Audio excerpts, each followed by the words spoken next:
Hello students, Elon करी institute के 29/12/2019 के क्वेश्चन पेपर का यहाँ पे सॉल्यूशन करेंगे। बायोलॉजी के कुछ क्वेश्चंस का मैं यहाँ पे सॉल्यूशन करूँगा आपके साथ discussion.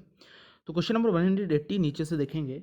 Interface does not include Z0, Z2, S and M phase.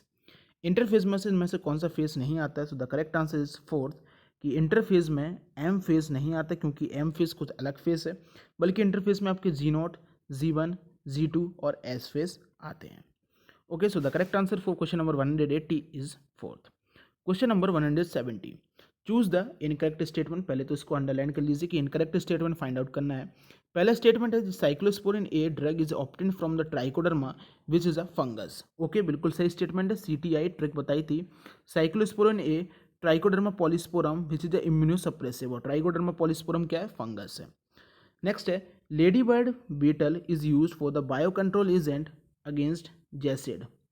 गलत हो गया, क्योंकि लेडी बर्ड जो होता है वो आपकी एफिड्स के अगेंस्ट हम यहाँ पे बायो कंट्रोल एजेंट में इसको यूज करते हैं। So question number 179 the correct answer is second. Question number 178, in genetic engineering agrobacterium and retrovirus are used as a vector for cloning gene in plant and animal because. Genetic engineering में हम agrobacter और retrovirus को use करते हैं as a vector for the cloning of the gene. क्यों? पहला option, they are easily available. दूसरा, they are pathogen.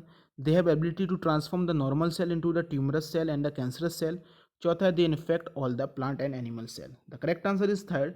उनके पास एबिलिटी होती है कि वे नॉर्मल सेल को कैंसरस सेल में ट्रांसफर कर सके, मतलब अपने जेनेटिक मटेरियल को दूसरे सेल में ट्रांसफर कर सकते हैं। तो हम इसको रिकॉम्बिनेंट DNA टेक्नोलॉजी में ईजिली यूज़ कर सकते हैं और एज अ वेक्टर हम इसको यूज़ कर सकते हैं। नेक्स्ट है question number 177, what is the function of methylase enzyme found in E coli. E coli में दो एंजाइम फाउंड किए गए थे, जिसका एक का नाम था रेस्ट्रिक्शन एंजाइम, दूसरे का नाम था मिथाइलेटिंग एंजाइम। रेस्ट्रिक्शन एंजाइम पहला था आपका हिंद, सेकंड। तो मिथाइलेटिंग एंजाइम का फंक्शन क्या था? पहला option, added a methyl group to the bacteriophage DNA। गलत हो गया। बैक्टीरियोफेज DNA को बचाना नहीं है, उसको मानना है। Added a methyl group to the bacterial DNA, बिल्कुल सही है। बैक्टीरियल DNA के चारों तरफ एक मिथाइल ग्रुप लगा लेता था, जिससे रेस्ट्रिक्शन एंजाइम खुद के DNA को, मतलब बैक्टीरियल DNA को नहीं मारता था। सो question number 177 the correct answer is second. आप इथाइल ग्रुप बिल्कुल गलत है। कटिंग ऑफ DNA के लिए यहाँ पर रेस्ट्रिक्शन एंजाइम की जरूरत थी। Question number 176, biolistic is the method of artificial gene synthesis, identification of recombinant host, making of recombinant DNA or the direct gene transfer. So the correct answer is fourth. Biolistic जो है, biolistic और इसको gene gun एक और है, जो कि आपका डायरेक्ट जीन ट्रांसफर का मेथड है। आप डायरेक्टली होस्ट सेल में जीन ट्रांसफर कर सकते हैं बाय द बायोलिस्टिक और gene gun. Question number 175, match the correct column first, second and third. तीनों में से जो तीनों करेक्टली मैच्ड हैं वो ऑप्शन आपको फाइंड आउट करना है। पहला है selectable marker ampicillin resistant gene identify the transformant and non transformant. बिल्कुल सही है। जो सेलेक्टेबल मार्कर होते हैं वो आपके एम्पिसिलिन और टेट्रासाइक्लिन रेजिस्टेंट जीन होते हैं, जो कि ट्रांसफॉर्मेंट के आइडेंटिफिकेशन में हेल्प करते हैं।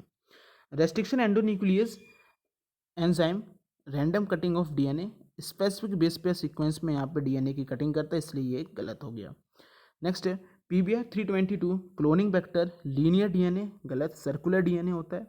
Bacterial artificial chromosome host cell isolation of DNA, नहीं, क्लोनिंग ऑफ DNA, क्योंकि ये आपका एक वेक्टर के रूप में आप इसको यूज कर सकते हैं।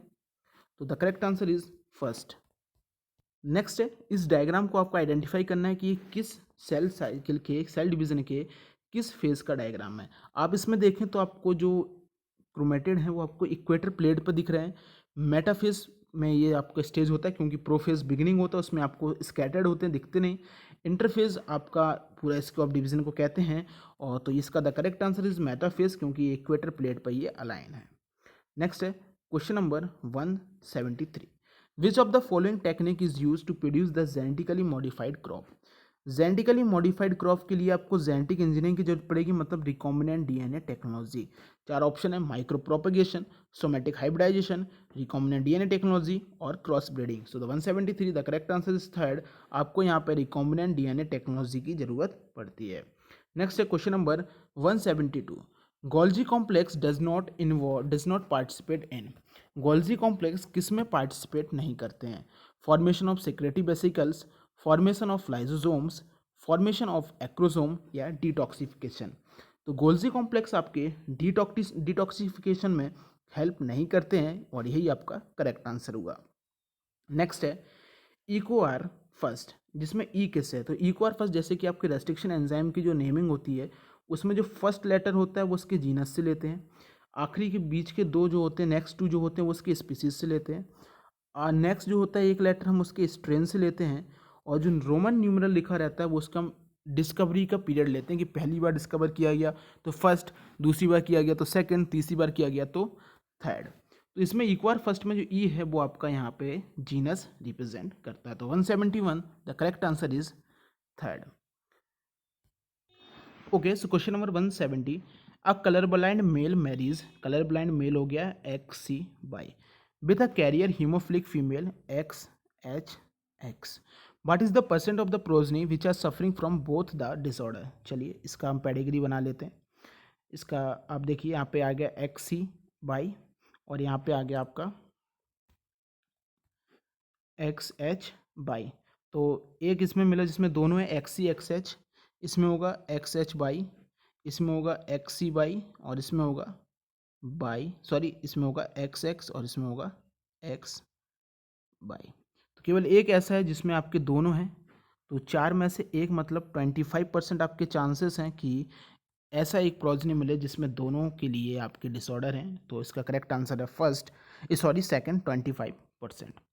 नेक्स्ट है क्वेश्चन नंबर 169, TH मॉर्गन ने एक्सपेरिमेंट किया, the F2 ratio deviated very significant from 9:3:1, it is due to.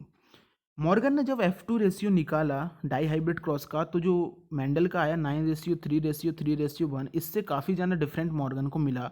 आप देख सकते हैं उनको 1.3% अलग ही मिला था। तो इसका रीज़न क्या था?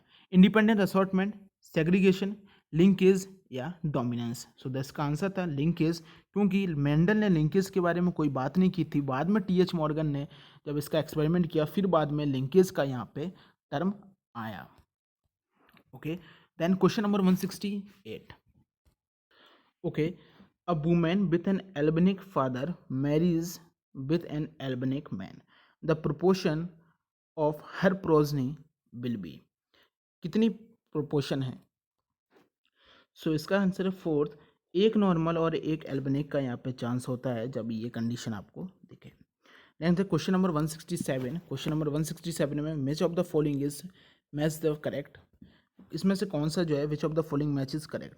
सिकल सेल एनीमिया आपका एक पॉइंट म्यूटेशन होता है, बिल्कुल सही बात है। आपका एक पर्टिकुलर पूरी कोडोन के किसी एक पॉइंट पे GUG में GUC में कन्वर्ट ये जो आपका होता है GAG है आपका GUG।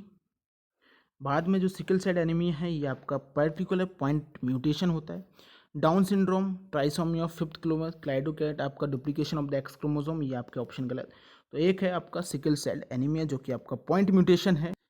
क्वेश्चन नंबर 166 आपको पेडिग्री एनालिसिस का यहाँ पे दिया गया, given the pedigree chart represent. तो इस पेडिग्री चार्ट में अगर आप देखें आपको डायरेक्टली इनसे पता चल जाएगा कि अगर आपकी ये जो कैरियर फीमेल है इसका मतलब होता है carrier female of X linked recessive character. क्या? Carrier female of X linked recessive character. तो डायरेक्टली आप इसमें आंसर बता सकते हैं कि इसका जो आंसर है क्वेश्चन नंबर 166 का सेकंड है, क्योंकि ये आपके एक्स लिंक रिसेसिव के लिए कैरियर है।